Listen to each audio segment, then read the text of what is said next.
and welcome to today's show. I'm your host, Molo Collins, and of course, this is Sporting TV, your #1 leading sports channel, and it's a match pitting Kenya against Zimbabwe in a do-or-die situation for Harambee Stars, and if they have to keep their hopes alive of making it to the 2025 Afcon qualifiers, then this is the time that they have to get that very important win against Zimbabwe. Remember that this match will be played in Uganda since the Stars are not ready to host that high caliber match here in Kenya. So Angel Ferrat will be pondering a lot to try and get that very elusive win against Zimbabwe. Remember that so far Kenya has lost 2 consecutive matches against the indomitable Lions. In one of the matches which was played, of course, in Cameroon, Kenya went down by 4-1, and in the return leg, Kenya also went down by a solitary goal. So Angel Ferrat has a lot to do to try and make it to the 2025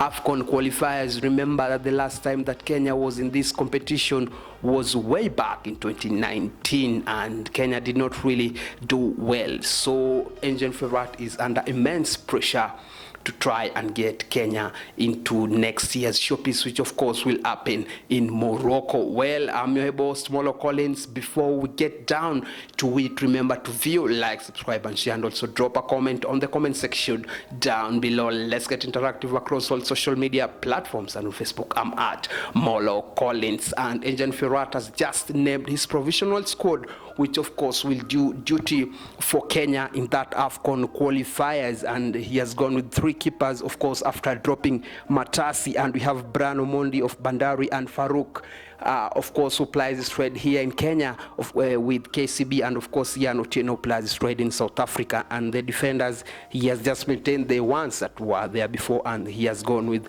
Daniel Anyembe, Amos Nondi, and of course Amos Wanjala. The Kenya under-20 international has managed to make the cut this time around in that center of the defense. And of course there's Joseph Akomo, who plays his trade, of course, in France, and there's Justin Omurwa, who plays in Portugal, Charles Momani with Tusker, Eric Uma Marcelo, who plays his trade, of course, also abroad, and Abu Domar, who plays here locally with Kenya Police. And let's move to the midfielders, and Anthony Akumu, who plays in Iran, and of course Marvin Nabwire Duke Abuya, who plays in Tanzania with Young Africans Yanga, and of course Timothy Ouma, who is in Sweden, and Richard Odada, who plays his trade with Dundee in Scotland, and of course this Osino Diambo Gor Mahia, Runi Onyango Gor Mahia, also Alvin Criven and Leshan Motan, and of course Adam Wilson. And in the front, he has opted to go with 3 strikers, that is Michael Engineer Olunga, and there's also John Ayunga, and of course our very own from Nakuru,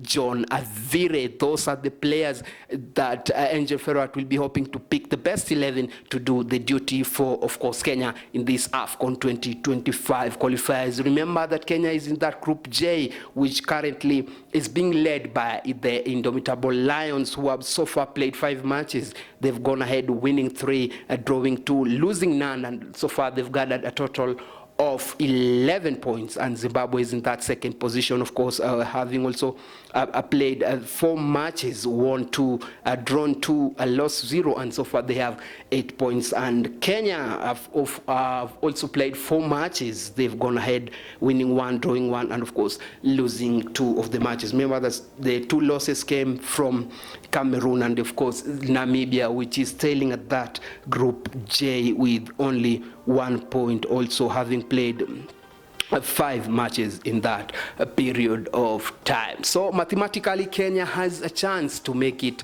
to the Afcon 2025 qualifiers, but they have to win their 2 remaining fixtures, that is against Zimbabwe and of course against Namibia. So it will be a very daunting task for Angel Ferrat, of course, to push his boys even harder to try and get that win, which of course will be a morale booster, which will go a long way trying to see if Kenya can somehow sneak to that Afcon 2025 qualifiers. As it stands, Cameroon have already made it, and there's no doubt about it. Now it's about Kenya, and you can see that it's a gap of 4 points between the second place, which is Zimbabwe, and the third place position, of course, which is Kenya, which mathematically proves that Kenya has to beat, of course, Zimbabwe, and of course also beat Namibia in the rest of the qualifiers to try and make it, of course, to the next year's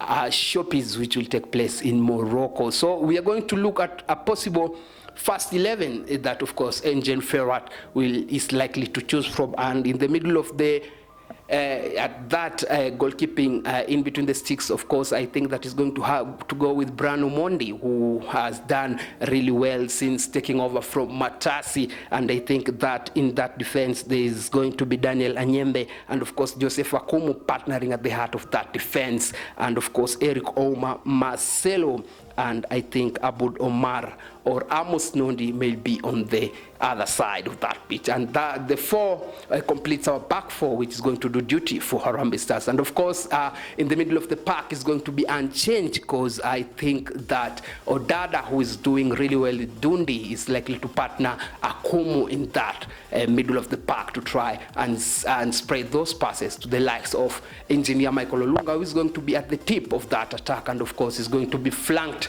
by either Rooney Onyango and maybe Avire, very own Avire from Nakuru, who has really done well this year for Harambee Stars. So I think that this is the first 11 that's going to do duty for Harambee Stars, and I think Engin Firat has to go for a more attacking approach in this match, going for the 3 points, because at the moment Kenya has nothing to lose, because if they have to get that win, then they have to go all out, gun blazing attack from the first to the last whistle against Zimbabwe. This match between Zimbabwe, we can see the first leg that Kenya was not really attacking, and the match ended in a stalemate of 0-0, which at the beginning was not a good result, but at the moment nothing short of 3 points will be disaster for Kenya and Engin Firat, and I think that he knows at the back of his mind, if Kenya fails to get a win here, then we are done, we are out of Afcon 2025 qualifiers, and we'll have also to wait another 2 years to see if we can get to Afcon 2027 maybe. So I think that the ball supply to Michael Olunga has to be very well looked at, those from that midfield position, because most of the time I think that Olunga is really starved of the good ball that he has to be given in order to notch in those goals, and the kind of service that he gets also from the flanks. I'm talking the likes of course, Rooney Onyango and maybe Avire. It's not really getting the best out of Michael Olunga, and I think the likes of Duke Abuya can come in handy also in the second half, or maybe John Avire to try and get those goals for Harambee Stars. So expect a difficult match going ahead for Harambee Stars, because it's not going to be an easy walk in the park, because at the moment Zimbabwe is holding that second position, and at the moment they are not going to release it so easy for Harambee Stars. So I think it's not going to be very easy game for Harambee Stars heading into this match. Remember that in the first leg the match ended in a stalemate of 0-0 against Zimbabwe. So let's expect a lot of fireworks and hope that Harambee Stars is going to do it this time round and make it to the Afcon 2025, of course. And Engin Firat maybe is going to make a few changes in that first 11. Maybe the likes of Osino Diambo of Gor Mahia is going to get the nod to try and unlock that stubborn Zimbabwe defense. Well, let's wait and see what is going to unfold in this Afcon 2025 qualifiers, which of course is going to take place in Morocco, and Harambee Stars will be hoping to go one better and make it to the Afcon 2025, which of course is going to happen in Morocco. Let's wait and see what will come out of it at the end of the day. If Harambee Stars is going to get a win, a draw, or maybe a loss, then it's a game of football, and there are three results as usual. That is a win, a draw, and of course there is a loss. And let's hope this time it's going to be a win for Harambee Stars. Well, I've been your host, Molo Collins. Let's do this again next time when we do meet. May the best team win, but really, Harambee Stars has to do it this time round.